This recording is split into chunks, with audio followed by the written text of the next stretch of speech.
तो ये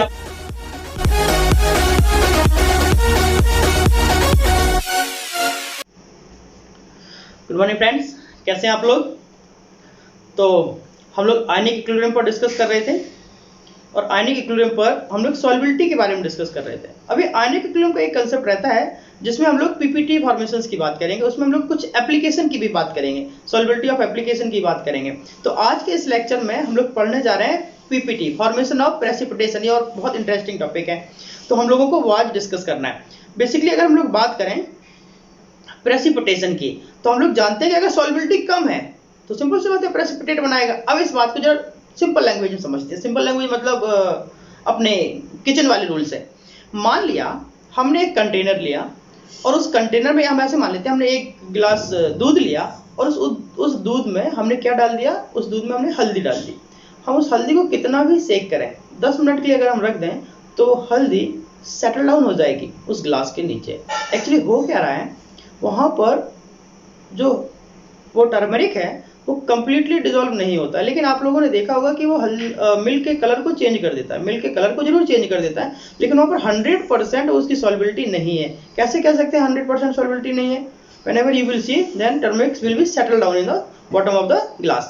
तो उस केस पर हम लोग कह सकते हैं कि कंपोनेंट्स 100% सॉल्युबल नहीं है। और अगर कंपोनेंट्स 100% सॉल्युबल नहीं है, that is called sparingly soluble on the chemistry language. Next case, अब हम लोग इसी की बात करेंगे जब कंपोनेंट्स की सॉल्युबिलिटी कम है, और अगर कंपोनेंट की सॉल्युबिलिटी कम है तो सिंपल सी बात है वो प्रेसिपिटेट बनाएगा। और आज हम लोगों को इस लेक्चर में उसी प्रेसिपिटेट के बारे में पढ़ना है। हाँ, एक चीज और, अभी हमें प्रेसिपिटेट भी पढ़ना है, अभी हमें एप्लीकेशंस भी पढ़ना है, इसके अलावा हम लोगों को कुछ न्यूमेरिकल भी सॉल्व करना है। तो अगर इस लेक्चर की लेंथ ज़्यादा लंबी हो गई, मेरे को ऐसा लगा कि लेक्चर की लेंथ ज़्यादा हो रही है, तो फिर हम लोग नेक्स्ट पार्ट में उसके न्यूमेरिकल भी सॉल्व करेंगे और एप्लीकेशन पर भी डिस्कस करेंगे। लेकिन अगर लेक्चर की लेंथ बहुत ज़्यादा नहीं हुई तो फिर हम इसी में इस टॉपिक को फिनिश कर लेंगे। चलो देखते हैं कि अगला लेक्चर की रिक्वायरमेंट पड़ती है या नहीं। ओके बेटा, चलो शुरू करते हैं। अभी तक हम लोगों ने जितने भी क्वेश्चन सॉल्व किए, जितने भी एप्लीकेशन सॉल्व किए, आप लोगों ने ध्यान दिया होगा कि एक आपका जो सॉल्व था वो बहुत वीक था और दूसरा स्ट्रॉन्ग था। मतलब एक डबल डायरेक्शनल था, इक्विलिब्रियम को मेंटेन करने की कैपेसिटी रखता था, और दूसरा वन डायरेक्शनल नहीं था, मतलब सिंगल डायरेक्शन था। अब हम लोगों को क्या करना है, कुछ ऐसे एग्जांपल लेने हैं जो दोनों एक दूसरे में डिसॉल्व हो सकते हैं, मींस दोनों एक दूसरे में कंप्लीटली रिवर्स हो सकते हैं, तो उस कंडीशन को बोलेंगे साइमल्टेनियसली। तो अब साइमल्टेनियसली कैसे कैलकुलेशन होगा वो भी समझ लो, तो इसको मैं रख करने जा रहा हूं। अब हमारे पास जो नेक्स्ट कंसेप्ट है simultaneously solubility.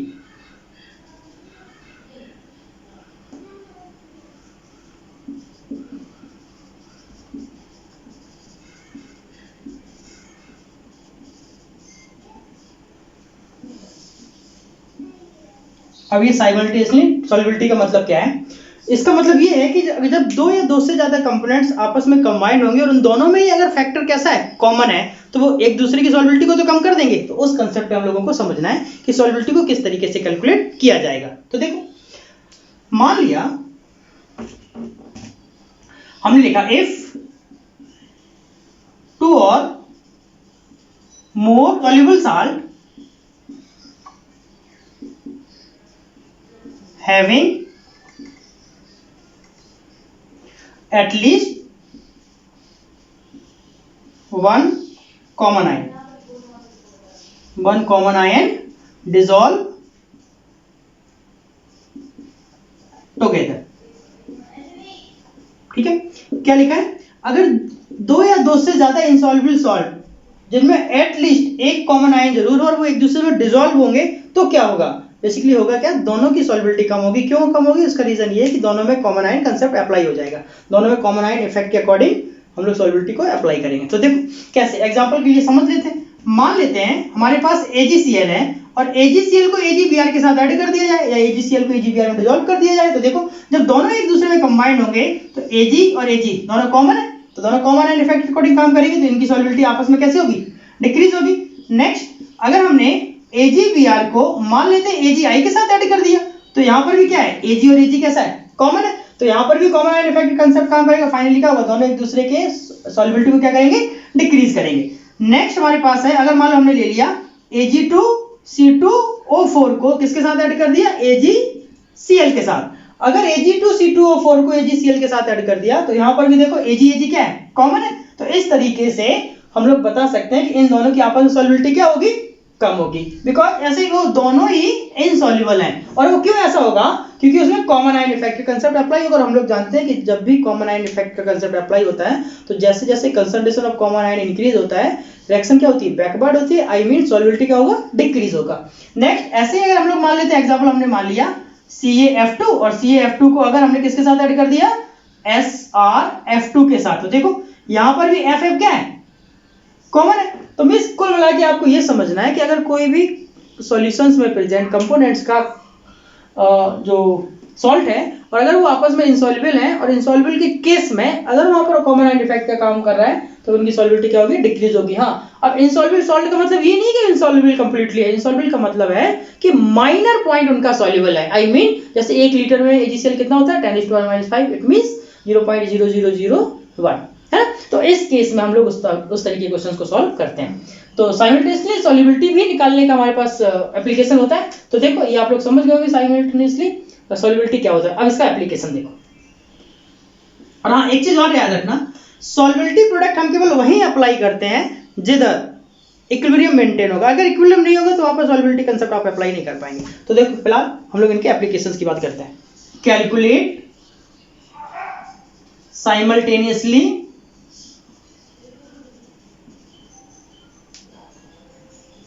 solubility of AgCl and AgBr। और यहां पर दोनों ही कंपोनेंट का सॉल्युबिलिटी दिया है, किसका, एक AgCl का दिया है और एक AgBr का दिया है। मैं यहां लिख देता हूं सॉल्युबिलिटी प्रोडक्ट ऑफ AgCl और सॉल्युबिलिटी प्रोडक्ट ऑफ AgBr। तो हमने मान लिया कि सॉल्युबिलिटी ऑफ AgCl कितना है, 9 × 10⁻⁻10। ऐसे मान के चला है, कोई ये स्टैंडर्ड डाटा नहीं है, ऐसे हाइपोथेटिकल है। ऐसे ही अगर हम लोग KSP ऑफ AgBr कितना मान लेते हैं, मान लो हमने ले लिया 16 × 10⁻⁻10। तो अब हम लोगों को क्या निकालना है, अब इनकी सॉल्युबिलिटी निकालनी है। अब सॉल्युबिलिटी कैसे काम करेगा देखो जरा, क्या करना होगा, AgCl को आयोनाइज कर देते हैं। तो AgCl जब आयोनाइज होगा तो Ag+ Cl-, और यहां पर इसका KSP दिया है कितना, इसका KSP दिया हुआ है 9 × 10⁻⁻10। अगर हम लोग इसका सॉल्युबिलिटी S1 मान लेते हैं तो ये भी आपका क्या हो जाएगा S1 और ये भी आपका क्या हो जाएगा S1। तो जब हम लोग AgCl की बात करेंगे तो हमने सॉल्युबिलिटी S1 माना। सेम केस जब हम AgBr की बात करेंगे तो AgBr भी क्या है, आयोनाइज होगा, तो Ag++ Br- बनाएगा। और इसका KSP कितना दिया है, इसका KSP आपका दिया है 16 × 10⁻⁻10। अगर इसका सॉल्युबिलिटी S1 है तो इसका सॉल्युबिलिटी हम लोग S2 मान लेते हैं, S2 और S2। ये कंसेप्ट हुआ। अब आपको क्या करना है, S1 और S2 की वैल्यू निकालना है। तो एक चीज समझ लो, जब ये दोनों कंपोनेंट आपस में ऐड हो रहे होंगे तो यहाँ पर कॉमन आयन का कंसेप्ट काम करेगा। देखो जरा Ag+, आई मीन इसका मतलब क्या हुआ, टोटल जो Ag+ होगा उसकी सॉल्युबिलिटी कितनी होगी, S1 + S2 ये आया। अब बारी बारी हम लोग दोनों का KSP निकाल देंगे। सबसे पहला पॉइंट फॉर AgCl, तो KSP इक्वल टू क्या बनेगा, कंसंट्रेशन ऑफ Ag+ और कंसंट्रेशन ऑफ Cl-। तो KSP का वैल्यू कितना है, 9 × 10⁻⁻10 इक्वल टू, अब Ag+ की जगह कितना रख देंगे, Ag+ की जगह हम लोग रखेंगे S1 + S2 और Cl2 की जगह हम लोग क्या रखेंगे, Cl2 की जगह हम लोग रख देंगे S1। इक्वेशन नंबर फर्स्ट मान लेंगे।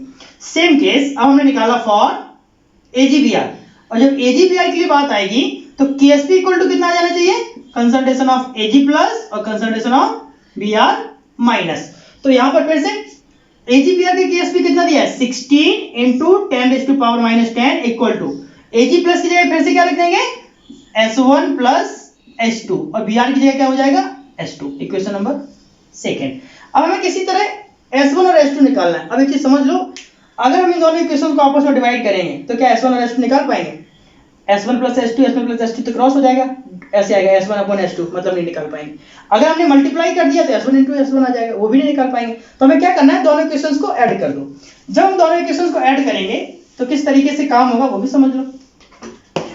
अब क्या होगा, लिख देते हैं equation first plus equation second, तो क्या होगा 16 और 9 ऐड करेंगे तो कितना बनेगा 25 इंटू 10⁻⁻10 इक्वल टू, इन दोनों में ऐड करो जरा, तो S1 प्लस S2 एक ब्रैकेट में आ जाएगा और अगले ब्रैकेट में फिर से क्या आ जाएगा S1 प्लस S2, कैलकुलेट करके देख लो। तो फाइनली क्या होगा 25 into 10⁻⁻10 equal to S1 plus S2 का होल स्क्वायर। तो क्या बनेगा S1 plus S2 equal to root of 25 into 10⁻⁻10, तो S1 plus S2 equal to बनेगा 5 इंटू 10⁻⁻10। ये हमारे पास S1 प्लस S2 आया। अब S1 और S2 का कॉम्बिनेशन तो आ गया, अब हम लोग बारी बारी दोनों क्वेश्चन में रख के S1 और S2 निकाल देंगे। तो देख लो हम लोग फिर से लिख लेंगे from equation first. Equation first क्या है 9 into 10⁻⁻10 equal to S1 plus S2 और इसकी जगह क्या आ जाएगा S1। अब हम लोग क्या लिखेंगे 9 into 10⁻⁻10 equal to S1 plus S2 की जगह क्या आ जाएगा 5 into 10⁻⁵ into S1। Finally S1 equal to क्या होगा 9/5 इंटू 10⁻⁻5, ये आपका S1 आ गया।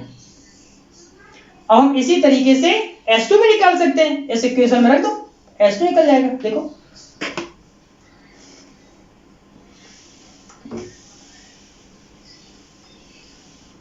हम लोग लेंगे फ्रॉम इक्वेशन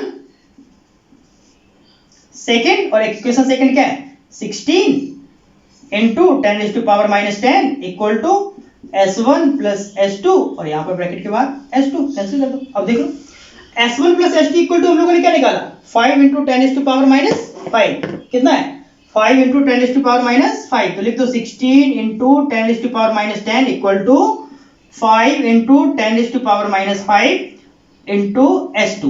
तो अगर हम S2 इक्वल टू निकालना चाहें तो क्या बनेगा 16 इंटू 10⁻⁻10 डिवाइडेड बाई 5 इंटू 10⁻⁵, ये ऊपर जाएगा तो S2 इक्वल टू आ जाएगा 16/5 इंटू 10⁻⁵। ये आपका क्या निकला, ये आपका सॉल्युबिलिटी निकला किसका S2 का, और S2 कौन था AgCl। ओके चलो डन। तो इस तरीके से हम क्वेश्चन को सॉल्व कर सकते हैं और साइमल्टेनियसली सॉल्युबिलिटी की भी बात कर सकते हैं। अब देखो अब हमारे पास एक क्वेश्चन और है, हम लोग जरा उस पर भी बात कर लेते हैं। अगला क्वेश्चन है कैलकुलेट साइमल्टेनियसली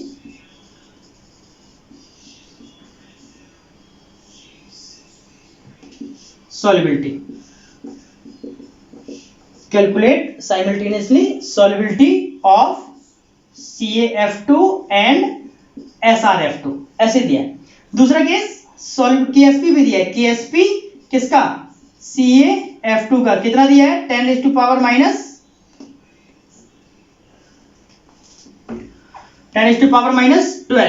और KSP SrF2 का कितना दिया है 3 इंटू 10⁻⁻12। ये मान लो ऐसे दिया है, ऐसे कोई डाटा है उसके रिस्पेक्टिव हम लोगों को निकालना क्या है सॉल्युबिलिटी निकालना है। फिर से हम लोग सॉल्व कर सकते हैं कैसे, सबसे पहले CaF2 के लिए ले लो और CaF2 जब डिसोसिएट होगा तो क्या बनाएगा Ca2 प्लस 2F माइनस, और इसका जब हम लोग KSP निकालेंगे तो क्या निकलेगा KSP इक्वल इसका S मान लो S1 मान लो है ना, ये आपका S1 हो गया तो आपका 2S1 हो जाएगा और ये आपका S1 है तभी तो क्या बनेगा S1 और इंटू 2S1 का स्क्वायर।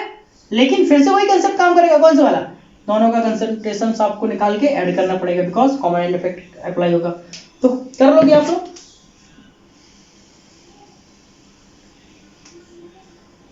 यहां पर इसका KSP कितना दिया है, KSP इक्वल टू दिया है 10⁻⁻12। अब हम लोग SrF2 की बात करेंगे और ये SrF2 जब बनेगा तो क्या बनेगा SR2 प्लस 2F नेगेटिव, और यहां पर आ जाएगा KSP equal to 3 into 10⁻⁻12। Same case पिछले क्वेश्चन के जैसा ही, बहुत इजी। तो फिर से हम लोग दो इक्वेशन बनाएंगे, S1 प्लस S2 निकलेगा, ऐसे मान लो ना, इसका मान लिया S2 हो गया, ये भी आपका S2 होगा, ये आपका 2S2 होगा, तो इसमें भी S1 S2 होगा, कुछ कॉमन होगा कुछ क्रॉस होगा, और हम लोग उसमें भी क्या कर सकते हैं दोनों का S1 S2 इजीली निकाल सकते हैं। तो ठीक है अब आप लोग कर लोगे। ओके बेटा चलो अब हमारे पास सॉल्युबिलिटी का नेक्स्ट कंसेप्ट बचा है। अभी सॉल्युबिलिटी का नेक्स्ट कंसेप्ट में क्या है वो भी समझ लो। हम लोगों को बेसिकली ये समझना है कि अगर हमारे पास कोई एक सॉल्ट है और हम दूसरा सॉल्ट उसमें मिक्स कर देते हैं, हमारे पास कोई एक सॉल्यूशन हम लोग उसमें कोई दूसरा सॉल्ट मिक्स करते हैं, तो उसमें सॉल्युबल होगा कि नहीं होगा, मतलब कहीं ऐसा ना हो तो प्रेसिपिटेट बना ले। और अगर प्रेसिपिटेट बनाएगा तो कब बनाएगा, कैसे बनाएगा, हमें इन सारी चीजों पर डिस्कस करना है। और उस कंसेप्ट को बोलते हैं आयनिक प्रोडक्ट ऑफ सॉल्ट। और आयनिक प्रोडक्ट ऑफ सॉल्ट का मतलब क्या, Q। और ये हम लोगों को कब पढ़ना है, ये आप लोगों को अगर ध्यान दिया हो केमिकल इक्वेशन जब हम लोग पढ़ रहे थे तो उसमें Kc और Q के बीच में कंपैरिजन करते थे और ये मान के चलते थे कि अगर किसी एक इक्वेशन में इक्विलिब्रियम कांस्टेंट और Q क्वाड्रेंट रिएक्शंस के बारे में बात चल रही है और जिसमें Kc की वैल्यू ज्यादा होगी वो फॉरवर्ड होगी, अगर Kc की वैल्यू कम होगी तो वो बैकवर्ड होगी, और अगर Kc इक्वल टू Qc है तो उस केस में इक्वेशन क्या है, इक्विलिब्रियम है। हमें वही कंसेप्ट यहाँ पर अप्लाई करना है, बस याद क्या रखना है, यहाँ पर ये जो Q है इसका कंपेयर किसके साथ करना है, इसका कंपेयर करना है आपको KSP के साथ, मतलब सॉल्युबिलिटी प्रोडक्ट के साथ। तो यहाँ पर भी कुछ कंडीशंस है, देखो आयनिक प्रोडक्ट ऑफ सॉल्ट का हम लोग डायरेक्टली कंपैरिजन कर देंगे किससे, KSP से। अब कैसे करेंगे वो भी समझ लो। हाँ, एक चीज और आपको याद रखना है, ये केवल इक्विलिब्रियम पर ही मेंटेन हो सकता है, अगर इक्विलिब्रियम नहीं है तो वहां पर हम ये कंडीशन अप्लाई नहीं कर पाएंगे। तो हम लोग यहाँ पर एक नोट करके लिख लेते हैं, Q तो आप किसी टाइम में डिफाइन कर सकते हैं, मतलब हम लिखेंगे Q is defined at any time while KSP is defined at only equilibrium। तो केवल इक्विलिब्रियम पर ये कंसेप्ट काम करेगा। अब देखो इसको समझना कैसे है। एग्जांपल के तौर पे हमने मान लिया कि हमारे पास एक AgCl है और जब ये AgCl डिसोसिएट होगा तो क्या बनाएगा, Ag प्लस Cl माइनस। अगर इसका हमें KSP निकालना है तो KSP क्या निकलेगा, कंसंट्रेशन ऑफ Ag प्लस और कंसंट्रेशन ऑफ Cl माइनस। मतलब ये KSP कब होगा, एट इक्विलिब्रियम। लेकिन अगर हम यही बात Q निकालते हैं तो Q इक्वल टू क्या हो जाना चाहिए, Q इक्वल टू भी यही निकलेगा, Ag प्लस Cl माइनस, लेकिन कब, at any time, at any time. ठीक है, अब KSP और Q पर डिपेंडेबल हो गए कुछ कंडीशंस है, देखो जरा। केस नंबर फर्स्ट, अगर KSP का वैल्यू, ध्यान से समझना, अगर KSP का वैल्यू Q से क्या हो, छोटा हो। दूसरा केस में क्या आएगा, केस नंबर सेकंड, KSP का वैल्यू Q से क्या हो सकता है, बड़ा हो सकता है। और केस नंबर थर्ड में क्या होगा, KSP का वैल्यू Q के क्या हो जाएगा, बराबर हो जाएगा। अगर KSP का वैल्यू Q से कम है इसका मतलब क्या हुआ, इसका मतलब रिएक्शन आपकी बैकवर्ड हुई। और अगर रिएक्शन आपकी बैकवर्ड है इसका मतलब ये है कि वो सुपर सैचुरेटेड है। क्या है, सुपर सैचुरेटेड। और अगर सुपर सैचुरेटेड है इट मींस वो जो सॉल्यूशन होगा वो क्या करेगा, प्रेसिपिटेट बनाएगा, means PPT will take place। ये समझ सकते हैं आप। अब इसका मतलब क्या है, PPT का मतलब क्या है, प्रेसिपिटेट। जैसे मैंने अभी आपको एक बार शुरुआत में बात बोली थी, जैसे ऐसे समझ लो, मैं आपको एक बहुत सिंपल सा एग्जांपल देता हूं। अगर हम लोग एक गिलास पानी में शुगर को मिक्स करते जाएं तो वो मिक्स होगा, लेकिन एक टाइम ऐसा जरूर आएगा कि शुगर मिक्स होना बंद हो जाएगा। और अगर शुगर मिक्स होना बंद हो जाएगा इसका मतलब क्या हुआ, शुगर वो सॉलिड की फॉर्म में नीचे जाके सेटल डाउन हो जाएगा। और अगर नीचे जाके सेटल डाउन हुआ इसका मतलब क्या हुआ, हम उसमें और शुगर डिसॉल्व नहीं कर पा रहे हैं। और अगर हम लोग उसमें और शुगर डिसॉल्व नहीं कर पाएंगे इसका मतलब वो सॉल्यूशन क्या हो गया, सुपर सैचुरेटेड हो गया। और उसी फॉर्म को हम लोग क्या बोलेंगे, PPT विल टेक प्लेस। ये पहला पॉइंट है। सेकंड पॉइंट में क्या है कि अगर KSP का वैल्यू Q हुआ, अगर KSP का वैल्यू Q से क्या है, बड़ा है, तो जब कंडीशन ये होगी इसका मतलब क्या है, सॉल्युबिलिटी उसमें इंक्रीज हो पा रही है, हम लोग कंपोनेंट उसमें डिसॉल्व कर पाएंगे। तो उस केस में जो रिएक्शन होगा वो क्या होगा, रिएक्शन आपका फॉरवर्ड होगा। क्या होगा, फॉरवर्ड। अगर रिएक्शन फॉरवर्ड हुई तो इसका मतलब क्या हुआ, हम और भी सॉल्ट उसमें डिसॉल्व कर सकते हैं, means more salt can be dissolve. हम उसमें मोर सॉल्ट और भी डिसॉल्व कर सकते हैं। अगर और भी सॉल्ट डिसॉल्व कर सकते हैं इसका मतलब क्या हुआ, सॉल्यूशंस क्या है, सैचुरेटेड है।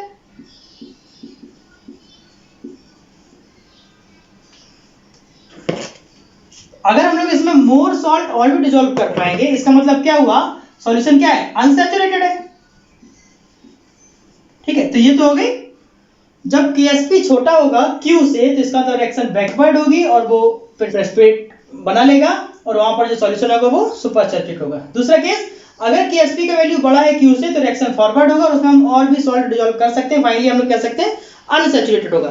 लेकिन अगर KSP का वैल्यू मैं यहां रख देता हूं, KSP का वैल्यू क्या हुआ, Q के बराबर हुआ, इसका मतलब है रिएक्शन क्या है, एट इक्विलिब्रियम है। और अगर रिएक्शन इक्विलिब्रियम है तो इसका मतलब क्या हुआ कि वो सॉल्युबिलिटी कंप्लीट हो चुकी है। अगर हम लोग इसमें और थोड़ा सा भी कंपोनेंट डाल देते हैं तो वो प्रेसिपिटेट को बनाना शुरू कर देंगे, मतलब वो बॉर्डर लाइन तक पहुंच गए। ठीक है, तो ऐसा समझ लो, हम लोग इसको लिखेंगे maximum amount of salt can not dissolve, हम उसमें और सॉल्ट डिसॉल्व नहीं कर सकते। इसका मतलब ये हुआ जो सॉल्यूशन होगा वो कैसा हो गया, सैचुरेटेड। तो ये तो हो गई प्रेसिपिटेट की बात। ठीक है बेटा, हाँ एक चीज फिर से समझ लो, बहुत कॉमन है, ऐसे केमिकल लैंग्वेज में सारा चीज लिख दिया है, टेक्निकल फॉर्म है तो ठीक है आपको थोड़ा सा हो सकता है दिक्कत आए, लेकिन मैं कंसेप्ट को बहुत इजीली समझा देता हूं। ऐसे समझ लो, अगर हम लोग एक गिलास पानी ले लें और उसको पूरा ऊपर तक भर दिया फिल करके, अब उसमें मान लो एक ड्रॉप और डाल दे तो क्या होगा, फाइनली पानी फैलना शुरू हो जाएगा, हाँ या ना, सिंपल सी बात है। तो उस केस में वो अगर हम किसी भी सॉल्ट में कंपैरिजन करते हैं KSP और Q में, तो जब KSP और Q का वैल्यू आपस में बराबर होगा, इसका मतलब जो सॉल्यूशन है वो स्टेबल है, इक्विलिब्रियम पर मेंटेन कर रहा है और हम उसमें और सॉल्ट डिसॉल्व नहीं कर सकते, तो उस कंडीशन पर हम उसको बोलते हैं सैचुरेटेड सॉल्यूशन। लेकिन अगर हम उसमें और सॉल्ट डिसॉल्व कर पाए, इसका मतलब क्या होगा, वो अनसैचुरेटेड सॉल्यूशन होगा। और अनसैचुरेटेड कब होगा, जब KSP की वैल्यू बड़ी होगी Q से छोटी। नेक्स्ट पॉइंट और लास्ट आता है कि अगर KSP का वैल्यू Q से कम है तो उस केस में रिएक्शन बैकवर्ड होगी, और अगर रिएक्शन बैकवर्ड है इसका मतलब वो प्रेसिपिटेट बनाएगा और उसको हम लोग बोलते हैं सुपर सैचुरेटेड, मतलब उसमें और कंपोनेंट डिसॉल्व ना कर पाए। तो जैसे आप लोगों ने देखा होगा कि जब कोई हलवाई रसगुल्ले बनाता है तो उसमें वो चाशनी बनाता है, तो चाशनी को वो तब तक गर्म करता है और उसमें सॉल्ट और डिसॉल्व करता रहता है जब तक कि उसमें एक तार ना बन जाए, मतलब वो आपस में एक मर्ज हो जाता है, उसको तार बोलते हैं। तो उस केस में उस सॉल्यूशंस को सुपर सैचुरेटेड कहते हैं। ठीक है, तो उम्मीद है आपको ये समझ आ गया होगा। अभी हम लोग एक दो इसके न्यूमेरिकल और कर लेंगे, फिर हम लोग कंसेप्ट को फिनिश करेंगे। ओके बेटा, तो आप लोगों ने देखा कि अभी हम लोगों ने प्रेसिपिटेट कंसेप्ट को डिस्कस किया और ये भी देखा कि अगर प्रेसिपिटेट बनाएगा और आई मीन सॉल्युबिलिटी जैसे जैसे बढ़ती चली जाएगी, सॉल्यूशंस इक्विलिब्रियम कंडीशंस पर किस तरीके से बिहेव करता है, सॉल्यूशंस जब पीपीटी फॉर्म करेगा तो किस तरीके से काम करेगा, सॉल्यूशन जब प्रेसिपिटेट बनाना स्टार्ट करेगा तो किस तरीके से सॉल्यूशंस काम करता है, इन सारे लेक्चर्स में हम लोगों ने यही देखा। तो अगले लेक्चर में अब हम लोग सॉल्युबिलिटी का एप्लीकेशन पढ़ने वाले हैं और इससे रिलेटेड कुछ न्यूमेरिकल भी पढ़ने वाले हैं कि अगर हम दो सॉल्ट्स को ऐड कर देंगे तो आपस में डिसॉल्व होंगे या नहीं होंगे, सॉल्ट प्रेसिपिटेट बनाएगा, कौन सा सॉल्ट प्रेसिपिटेट नहीं बनाएगा। ठीक है, तो चलो मिलते हैं अगले लेक्चर में। ओके बेटा, बाय।